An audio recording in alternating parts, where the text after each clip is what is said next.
Hərdən qardaşlar mənə yaxınlaşır, deyir, mən istəyirəm, vallah deyir, istəyirəm gözümü naməhrəmdən yumum. Amma alınmır. Neyniyim? Cavab vermişəm, indi də verirəm. Sizə ümumi deyirəm. 40 gün səbirli olsun. 40 gün. 40 gün baxmasın. 41-ci gün asanlaşacaq. Ondan sonra rahatlaşacaq. Allah özü deyib buna. Rahat olacaq, günahdan çəkinə biləcək. Sadəcə olaraq biz dözməliyik, biz uzaqlaşmalıyıq günahlardan ki, Allah görsün ki, biz uzaqlaşmaq istəyirik həqiqətdən. Biz kənarlaşmaq istəyirik. Baxın, siz ömrümüzün qədrini bilin, həqiqətdə deyirəm ha. Sən ömrünün qədrini bil, Allah o insanlar ki, sənin ömrünü hədər yerə xərcləmək istəyir, onu uzaqlaşdıracaq səndən, narahat olma. Qoymayacaq, yolun dəyişəcək ki, sənə tərəf gəlməsin. Sən amma ömrünün qədrini bil. Bir gün bilin, 2 gün bilin. Bir gün sən qoru özü, 10 gün Allah səni qorusun.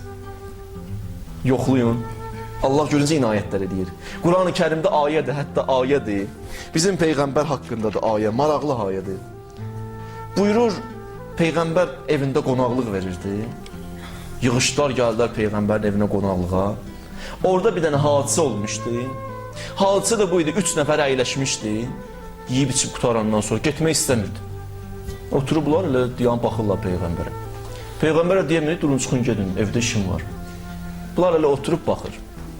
Özü başa düşməlidir, bunun işi də var. Başqa işi bu, təkcə bunun işi bu deyil ki, bir nəfərlə otursun, dursun. O qədər adam var, onlarla oturub durmalıdır, vədəsi var, söhbət eləməlidir, danışmalıdır. Təkcə bunun işi elə bir nəfərə həsr olunmayacaq ki. Axırda ayə nazil oldu. Buyurdu, ya əyyuhəl-ləzinə amənu. Ay iman əhli, ay inanclı insanlar. La tədxulu buyutən nəbi. Birinci tapşırığım sizə budur. Daxil olmayın Peyğəmbərin evinə illa ən yuzənə ləkum. Birinci izin alın, sonra daxil olun. Bu birinci şərtdir. Bu təkcə Peyğəmbərin evinə aid deyil. Başqasının evinə getdin, qapını döyməlisən. Başqasının həyətinə daxil oldun, həyətə gəlib daxil olub, ev yiyəsini çağırır, olmaz. Bəlkə bunun evində hazırlıqlı deyil insanlar. Da bağışlayacaq bu ifadələrə görə. Gəlib həyətə daxil ola, birdən-birə çağıra, çıx bayra. Diyan çöldə, çöldən çağır. İzin istə. Ev hazırlıqlı olsun, sonra gəl. Ola bilsin dostusan, yaxınısan, başa düşdün. Qardaş kimisən? Allah canını sağ olasın. Amma o öz yerində. Bu ədəb normaları ilə bunun axı bir ziddiyyəti yoxdur ki, ədəb budur ki, gələk qapını döyəsən. Ondan sonra Peyğəmbər buyurdu, İlla ən yu'zənə ləkum, Allah deyir, İlə ta'amin qeyri nazirinə inəh. Özdə sizi 5-də çağırıblar gün orta, məsələn, axşamüstü 5-də çağırıblar, sübh namazında gəlib cəmaatın evində oturmuyor. Ayədir. Səhərdən gəlib, otur bu evində hazırlıq görməlidir, nəyə yığışmısan bunun evinə. Qurandır ya, deyir, tələsmiyor, sizi çağırıblar, düzdür. Amma vaxtında deyiblər, vaxtında gəl. Bir 50 nəfər də yığıb gətirib özü ilə. Elə olmaz. Ondan sonra buyurdu, və lakin izə du'itum fədxulu. Elə ki, sizi çağırdılar, gəlin, daha naz eləmə, gəl. Du'itum, gəlin, fədxulu, fə izə ta'imtum fəntəşiru. Yedüz, işdüz, qutardınız da, inşallah çıxın gedin. Niyə? Arxasıcan buyurur, oturmayın. Peyğəmbər deyir, oturmayın. İnnə zalikum kənə yu'zin nəbi. Bu əməliniz Peyğəmbərə əziyyət verir, fəyəstəhyi minkum. Peyğəmbər də həya edir, deyə bilmir, get. Amma Allah nə deyir? Allahu la yəstəhyi minəl həq. Allah deyir, mən həya eləmirəm, deyirəm, durun, gedin. Peyğəmbəri müdafiə edir. O ömrünün qədrini bilir. Peyğəmbər də ömrün qədrini bildiyinə görə Allah onu müdafiə edir. Allah onu qoruyur. Allah onu kömək edir. Allahın inayəti bu cürlədir. Biz biraz özümüzə fikir verə bilsək, Allah özü nəzarəti altında bizi saxlayacaq.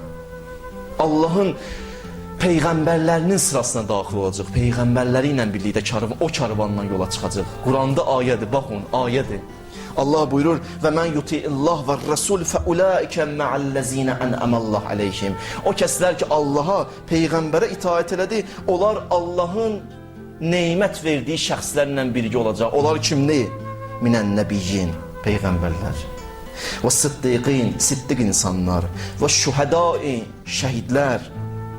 Və salihin, salihlər. Və hasuna ulaikə rəfiqa. Nə gözəl yoldaşısınız. Bu qiyamətə aid deyil ha. Bu dünyada bir insan Allah'a itaat eləsə ayə ümumidir. Peyğəmbərlə birlikdə yola düşüb hərəkət edir. Peyğəmbərlə bir karvanda gedirsən. 124 min peyğəmbərlə birgə karvanda gedirsən. Daha onlar da onlarla çıxmısansa karvana səni qoymaz yarı yoxda. Sən yıxılıb qalsın əllərindən tutar.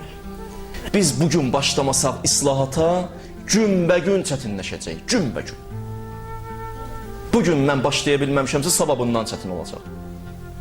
Sabah günbəgün çətinləşəcək, 20 il bundan sonra olduqca çətin olacaq. Deyil Harun Rəşid, bir dəfə deyir, qayıtdı. Harun Rəşid yaşayırdı hicrətin 170-ci ilində. Bir dəfə qayıtdı ki, mən istəyirəm bir şəxslə görüşüm ki, Peyğəmbəri görüb gözü ilə. Peyğəmbər hicrətin 11-ci ilində dünyasını dəyişib, Harun Rəşid bunu deyir hicrətin 170-ci ilində təxminən. Kim qalar o vaxtda? Deyir, bunun ətrafında olanlar yığışdılar bir yerə, başladılar axtarmağa bir nəfər tapsınlar. Axırda bir dənə qoca kişi, daha dəri sümü idi, gecə də bilmirdi. Bir dənə yalandan nəfəs alırdı. Tapdılar bunu. Bir dənə yalandan nəfəs alırdı, heç danışa da bilmirdi, güclə danışırdı. Geriyə də bilmirdi, bunu zəmbilə qoydular, gətirdilər Harun Rəşidin yanına. Deyir, Harun Rəşid gördü bunu, dedi, Peyğəmbəri görmüsən, dedi, bəli. Dedi, nə vaxt? Dedi, uşaq idim, atam əlimdən tutdu, apardı Peyğəmbərin yanına. Dedi, Peyğəmbərdən hədis eşitmisən? Dedi, bəli. Dedi, nə eşitmisən? Dedi, Peyğəmbərdən hədis eşitdim ki, Peyğəmbər dedi, insan qocalar, amma onda 2 dənə xüsusiyyət var, o qocaldıqca o xüsusiyyətlər cavanlaşacaq. Dedim, nədir? Dedi, biri uzun arzudur, biri də tamahdır. İnsan qocaldıqca uzun arzulardan əl çəkməyəcək. Nəticəsini toyun görmək istəyəcək. Tamahdan əl çək, pula ehtiyacı yoxdur, elə pul istəyəcək. Xoşu gəldi bundan. Xoşu gəldi, deyib, bir dənə kisə, balaca kisədən çıxartdı, dedi, Harun Rəşid, bunu verin ona, götürsün, çıxsın, geçsin. Qoydular kisəni, baxdı, gördü, sevindi, bunu çıxartdılar bayra. Çıxardandan sonra saraydan bayra yalvardı. Xahiş edirəm sizdən, nə məsələdir? Bir dənə də geyim Harun Rəşiddə sözüm var. Dedilər, nə sözlə çıxmısan? Dedi, yox, mən sözümü deməsəm getməyəcəm burada. Təzdən bunu zəmbillə gətirdilər Harun Rəşidin yanına. Harun Rəşid, bunun sənə bir dənə sözü var. Buyur, səni eşidirəm. Dedi, Harun Rəşid, bu deyir, qoca deyir. Dedi, bəli. Dedi, sən ki mənə pul verdin, bir kisə. Dedi, hə. Dedi, bunu hər il verəcəksən, yoxsa bu dəfə verdin? Harun Rəşid baxdı buna, dedi, valla Peyğəmbər düz deyib. Sən qocalmısan, arzulardan əl çəkmirsən, tamahdan yenə əl çəkmirsən. O 2 dənə xislət misal idi. Bütün xüsusiyyətlər elədi. Bütün xüsusiyyətlər elədi. Ömrün boş keçirdən elə qocalıqda da ömrün boş keçirəcək. Adamın bəzi vaxtları inandırıram, ürəyim ağrıyır. Baxıram, qoca 70 yaşında, 80 yaşında oturub oyun oynayır. Qabağında, bildiniz hansı oyunlarda. 6 qoşu atır, 5 qoşu atır. Səndən gəlib cavanlar nəsə öyrənməlidir, sənin dünya görüşün var, səndən gəlməliyik, sual verməliyik, danışmalısan bizdən, ibrət almalıyıq. O vaxtıdır, gedirsən 2-3 günə. Olmaz axı belə. Doğrudan ömür gəlir boş yerlərdə keçir. Ona görə buyururlar, gecikmək olmaz. İnsan gələk gecikməsin. Gecikdirsə öz əleyhinə işləyəcək. Öz əleyhinə. Ona görə buyururlar, baxın, tələsmək, islah eləmək özünüzü, vaxtında tövbə eləmək, elə burada. Deyirsiniz, xütbə qutarandan sonra tövbə, yox, xütbə qutarandan sonra tövbə ehtiyac yoxdur, elə burada tövbə eləmək. Burada Allahdan bağışlanmaq diləmək ki, günahları xatırlaya demək ki, da ya Rəbbəl aləm, mən o günah eləməyəcəm. İstiğfar edirəm, səndən bağışlanmaq diləyirəm, sənə tərəf qayıtmaq istəyirəm. Məsum İmam buyurur, İlahi keyfə əsak və ləm təzəl zakiri. İlahi, sən necə unudum ki mən? Sən hər an məni xatırlayırsan. Sən ki məni hər an xatırlayırsan, mən sən necə unudum? Həqiqətdə Allah bizi unutmur. Həqiqətdə Allah bizi hər an xatırlayır.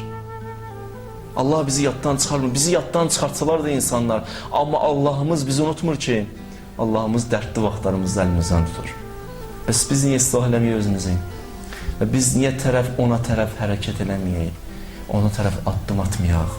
İxlasla, imanla, təqva ilə çıxaq məsciddən və söz verək özümüzə ki, daha günah eləməyəcək, günahlardan çəkinəcək. Ki, Allah bizi öz həqiqi bəndələrindən qərar versin inşallah.